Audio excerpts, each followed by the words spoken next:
délégation conjointe du Mali et du Burkina Faso sont arrivés au Niger. Ils ont été reçus par le général Abdrahmane Tchiani. La douane malienne a saisi 167 kg de chanvre indien et 38 boulettes de cocaïne suite à des fouilles sur un minicar et sur un étranger. Une grève de transport paralyse le Cap en Sud-Afrique, 3 morts enregistrés.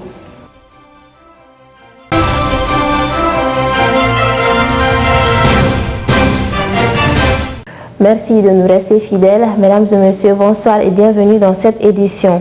Le Mali et le Burkina Faso ont envoyé une délégation conjointe au Niger pour exprimer leur solidarité au Niger. Cette visite intervient après l'expiration de l'ultimatum d'une semaine de la CEDEAO.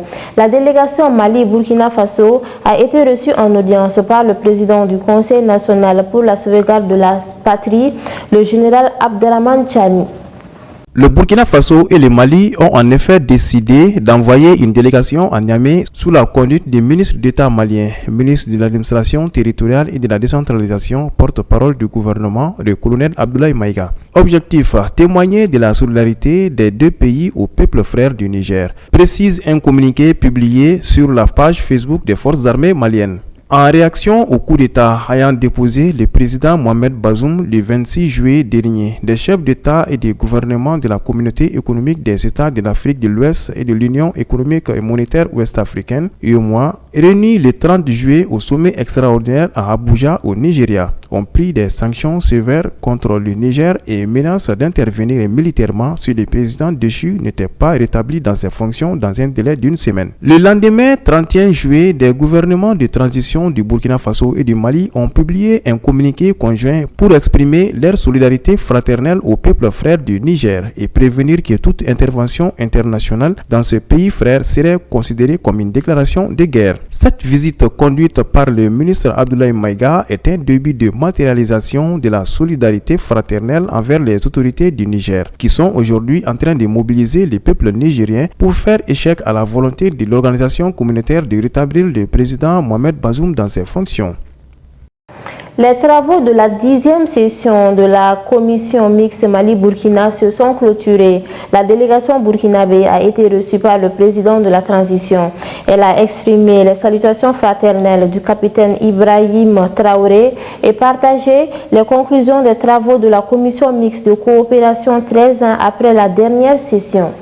La délégation burkinabé était venu transmettre au chef de l'État les salutations fraternelles de son homologue du Faso, le capitaine Ibrahim Traoré. Elle a également profité de l'occasion pour partager avec le colonel Assimi Goïta les conclusions des travaux de la commission mixte de coopération. La relance de ce rendez-vous diplomatique est d'autant plus importante que cela fait 13 ans que cette commission ne s'était pas tenue. Pour la ministre burkinabé des Affaires étrangères, cette rencontre a été une occasion pour les deux parties de passer en revue tous les aspects de la coopération bilatérale. Nous avons relevé les aspects combien importants liés au domaine de la défense, de la sécurité, à la libre circulation des biens et des personnes, mais aussi au domaine de la diplomatie et les actions phares qui sont menées dans ces domaines, a confié Mme Rwamba. D'après elle, la rencontre a également permis de passer au peigne fin l'aspect d'intégration de nos deux peuples. La patronne de la diplomatie burkinabé a appelé de ses voeux à porter cet aspect à un niveau très excellent.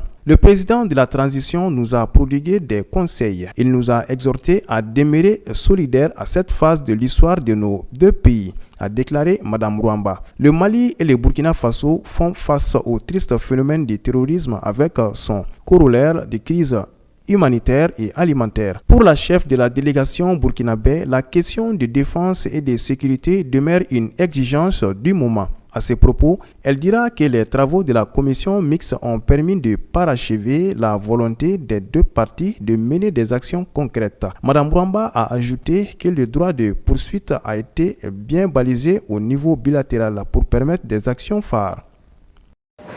Le bureau du vérificateur général a décelé des irrégularités financières de près de 700 millions de francs CFA dans un marché pour la modernisation du système RAVEC et du CTDEC au titre des exercices 2018-2019.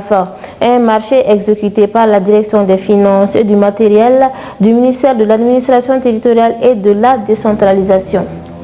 Les irrégularités financières dont la somme est de 690 365 500 francs CFA ont respectivement fait l'objet de transmission et dénonciation par le vérificateur général au président de la section des comptes de la Cour suprême et au procureur de la République près le tribunal de grande instance de la commune 3 du district de Bamako chargé du pôle économique et financier et au non-paiement des droits d'enregistrement et de la redevance de régulation pour un montant total de 439 323 500 francs CFA pour le dernier. Face aux irrégularités administratives constatées et imputées à des dysfonctionnements du contrôle interne, le vérificateur général Moussa Sama Alhamdou Babi a fait les recommandations suivantes. Ministre chargé de l'économie et des finances doit respecter les dispositions réglementaires relatives à la passation en attente directe des marchés placés sous le sceau des intérêts essentiels de l'État, obtenir l'autorisation du Premier ministre avant toute approbation de marché passé sous le sceau des intérêts essentiels de l'État atteignant le seuil requis. Le ministre de l'Administration territoriale et de la décentralisation doit inclure les marchés sur la base d'expression de besoins, requérir l'autorisation préalable du Premier ministre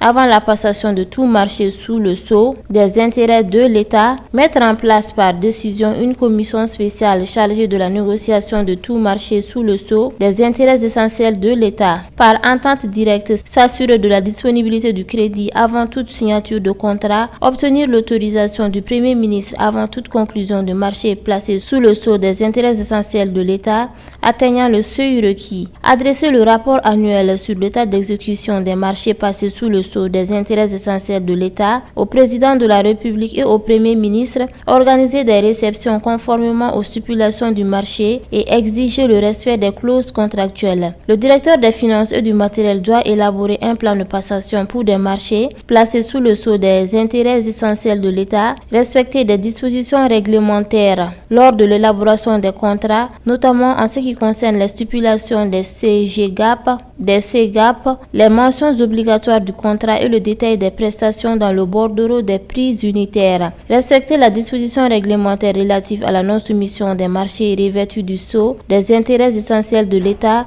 au contrôle a priori de la DGMP, DSP et exiger la garantie de bonne exécution avant tout paiement. Grosse prouesse de la douane malienne avec la saisie de 167 kg de cannabis et 38 boulettes de cocaïne à Kouri et à Kouré-Malé. Les briques de cannabis ont été saisies à la suite d'un contrôle sur un minicar de transport, tandis que les boulettes de cocaïne ont été saisies sur un Nigérien en provenance de la Guinée.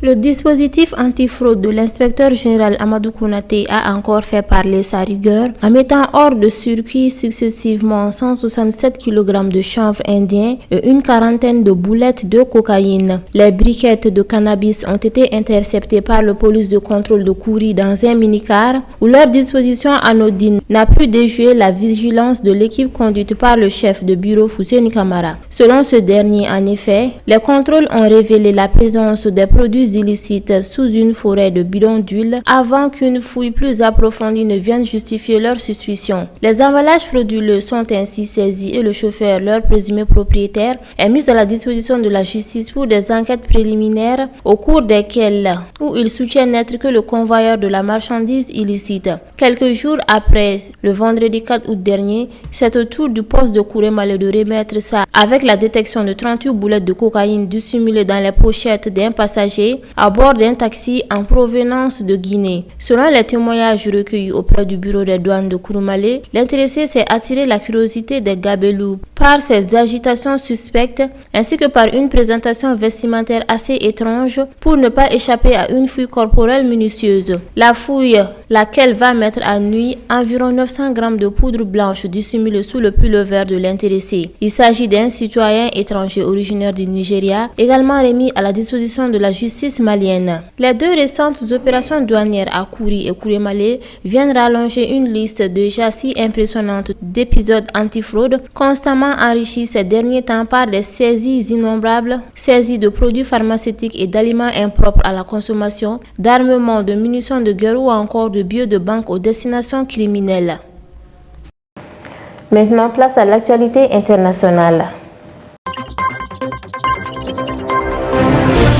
Des milliers d'usagers se sont retrouvés coincés après l'arrêt de travail déclenché jeudi par les chauffeurs de minibus, le principal moyen de transport de millions de Sud-Africains de la classe ouvrière qui bloquent de nombreuses routes. Lundi, sur la route de l'aéroport, un individu a été abattu et 3 autres ont été blessés après des jets de pierre sur un automobiliste, a indiqué la police. Les autorités ont ensuite précisé qu'un autre corps, celui d'un homme de 28 ans, mort de plusieurs blessures par balle dans une attaque présumée liée au taxi, avait été retrouvé non loin. Vendredi soir, un policier avait été abattu pendant qu'il patrouillait à une vingtaine de kilomètres du Cap. La route de l'aéroport régulièrement perturbée et bloquée la nuit précédente a finalement été dégagée lundi dans l'après-midi. Un projet de nouvelle constitution a été approuvé par référendum à une écrasante majorité en Centrafrique, ouvrant la porte à un nouveau mandat du président Faustin Archange Touadéra, que l'opposition accuse de vouloir rester président à vie. Lors du scrutin du 30 juillet, les électeurs ont voté à 95,27% en faveur du oui contre 4,73% pour le non, et la participation s'est établie à 61,10%, a déclaré lundi le président de l'autorité nationale des élections, Mathiasso Moroba. Le vote dont Lucie faisait peu de doute avait été boycotté par les principaux partis d'opposition, organisations de la société civile et groupes armés et rebelles. Ces résultats provisoires doivent être entérinés par la Cour constitutionnelle qui doit proclamer les résultats définitifs le 27 août.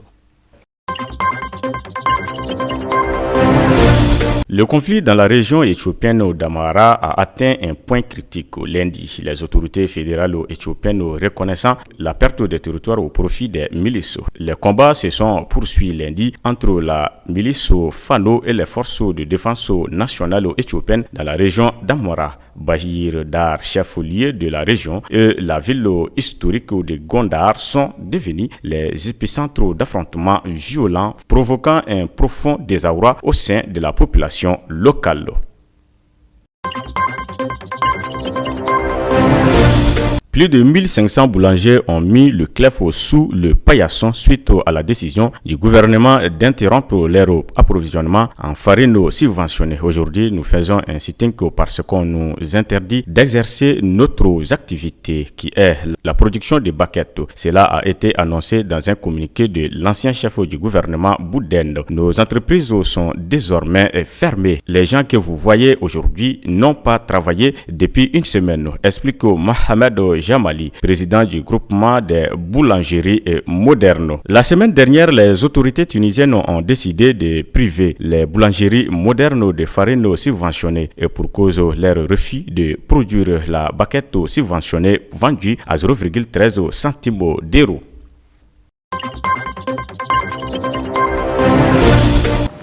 Voilà, c'est l'essentiel de cette édition. Merci à vous de l'avoir suivi et très bonne suite de programme.